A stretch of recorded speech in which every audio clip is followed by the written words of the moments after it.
Assalamualaikum warahmatullahi wabarakatuh. Innal hamdalillah nahmaduhu wa nasta'inuhu wa nastaghfiruh wa na'udzu billahi min shururi anfusina wa sayyiati a'malina. May yahdihillahu fala mudilla lahu wa may yudlil fala hadiya lahu. Asyhadu an la ilaha illallah wahdahu la syarika lah wa asyhadu anna Muhammadan abduhu wa rasuluhu amma ba'd. Kaum muslimin yang semoga senantiasa dirahmati Allah Azza wa Jalla. Alhamdulillah, kembali saya hadir ke tengah Anda untuk bersama-sama tadabbur fi ayatillah, membasuh jiwa kita agar berkobar dalam diri kita semangat beriman, beramal, dan teguh dalam mengamalkan ketaatan dan meninggalkan kemaksiatan. Salawat serta salam semoga senantiasa tercurah kepada Nabi kita Nabi Muhammad sallallahu alaihi wasallam, keluarga dan juga sahabatnya yang telah membuktikan ketulusan niat, kesungguhan perjuangan dan pengorbanan tanpa batas demi tegaknya dunia Islam. Semoga Allah Subhanahu wa taala berkenan mempertemukan kita dengan sahabat-sahabat Rasulullah sallallahu alaihi wasallam kelak di dalam jannahnya. Amin ya rabbal alamin. Husnudzan yang tidak pada tempatnya. Lupa bahwa Allah Subhanahu wa taala syadidul iqab.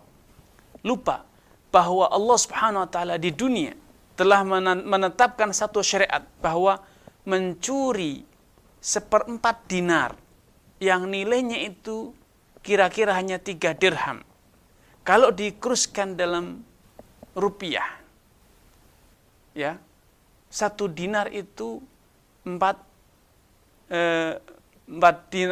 gram 1/4, alias kalau harga emas 1 gram itu adalah 1 juta, maka berarti nisab batas minimal orang yang mencuri kemudian dipotong tangannya itu adalah 1.050.000 atau 1.070.000 rupiah.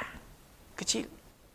Kalau Allah Subhanahu wa taala menimpakan hukuman yang keras dengan dipotong tangannya, kalau dia mencuri 1.070.000 rupiah. Bagaimana halnya dengan orang yang mencuri harta rakyat, orang yang mencuri, menipu, memakan harta sesama muslim, harta orang lain, lebih dari itu. Atau bisa jadi dosa yang jauh lebih besar dibanding mencuri hanya sebatas 1.070.000 rupiah. Ghibah, namimah, riba, yang oleh Rasulullah SAW dikatakan 1 dirham dari riba yang kau makan, dosanya di sisi Allah lebih besar dibanding 30 kali berzina. Lupa bahwa Allah Subhanahu wa taala syadidul iqab. Karenanya husnudzan yang tidak pada tempatnya ini menjadikan orang terus menodai dirinya, mengira bahwa seburuk apapun amalan yang dikerjakan tidak akan menjadikan jiwanya mati, keimanannya padam, atau jiwanya menjadi kaku. Jiwanya akan terus putih bersih, imannya terus akan berkobar. Padahal dinyatakan kalau orang itu husnudzan yang benar, berbaik sangka kepada Allah dengan cara yang benar, hendaknya orang itu husnudzannya adalah dengan cara melipat gandakan amal kebajikan agar Allah melipat gandakan imbalannya kepada Anda, melipat gandakan pahalanya. Bukan sebaliknya.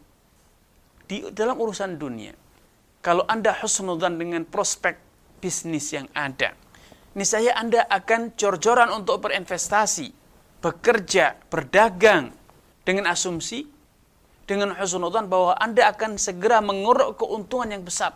Bukan malah sebaliknya, ketika Anda melihat prospek bisnis yang besar, justru Anda malah menjadi konsumen yang jor-joran belanjanya. Maka yang terjadi apa? Prospek kesempatan bisnis itu hilang, harta kekayaan yang telah Anda miliki pun ludes habis. Logika yang benar. Masyarakat semuanya akan berkata, kalau sudah tahu ada prospek bisnis yang luar biasa, bukannya malah menyibukkan diri menjadi konsumen, tetapi sikap yang benar adalah dengan menjadi pedagang, bersegera berdagang agar segera bisa menumpuk keuntungan. Demikian pula kalau Anda husnudzan kepada Allah, maka idealnya Anda berusaha mencari keuntungan sebanyak-banyaknya, pahala sebesar-besarnya, peluang mendapatkan kedudukan yang tinggi di sisi Allah, itulah orang yang husnudzan. Adapun orang yang mengetahui bahwa Allah Subhanahu wa taala memiliki pahala yang sangat besar, surga yang bertingkat-tingkat, justru malah sibuk dengan dosa, sibuk menodai dirinya, maka itu bukan husnudzan, itu namanya kurang ajar. Itu namanya qalilul adab, itu su'ul adab, itu akhlak yang buruk. Allah menjanjikan pahala yang besar, justru bukannya Anda merespon, menyambut pahala tersebut, justru malah Anda bergelimang dalam dosa, seakan Anda membalas air susu dengan tuba. Allah mempersiapkan surga yang ma la ainun ra'at wa la udhunun sami'at. Namun ternyata Anda tidak bergegas untuk menyambut surga yang Allah janjikan kepada Anda.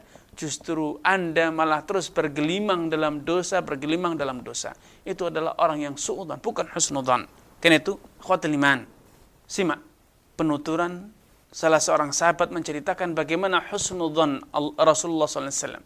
Beliau menuturkan bahwa Rasulullah SAW salat malam, salat sunnah, hatta tatafattarat qadamah, sampai kedua kaki beliau itu bengkak-bengkak. Sehingga beliau bertanya, Aisyah bertanya, ya Rasulullah, taf'alu hadha wa qad ghafarallahu laka ma taqaddama min dhanbika wa ma ta'akhkhar. Ya Rasulullah, engkau segigih ini, seulat ini, sebanyak ini menunaikan ibadah salat sunnah sampai kedua kakimu bengkak-bengkak karena begitu lamanya engkau qiyamul lail, begitu lamanya engkau berdiri menunaikan salat. Simak jawaban orang yang benar-benar husnudzan kepada Allah. Afala akunu abdan syakura. Tidakkah aku pantas menjadi seorang hamba yang pandai bersyukur? Kalau Anda tahu Allah itu Maha Pemurah, Maha Pemaaf, memberi imbalan yang besar atas amalan yang kecil. Allah melipat gandakan pahala amalan Anda walaupun amalan Anda sedikit. Maka yang seharusnya Anda lakukan adalah Anda memanfaatkan momentum itu untuk apa? Segera berbenah, segera mengeruk, segera mendekatkan diri kepada Allah Subhanahu wa taala agar Allah lipat gandakan pahala Anda sehingga Anda mendapatkan kedudukan yang tinggi di sisinya kelak di hari kiamat. Ini yang bisa kami sampaikan pada kesempatan yang berbahagia ini. Kurang dalam menyesal, mohon maaf. Billahi taufiq hidayah. Wassalamualaikum warahmatullahi wabarakatuh.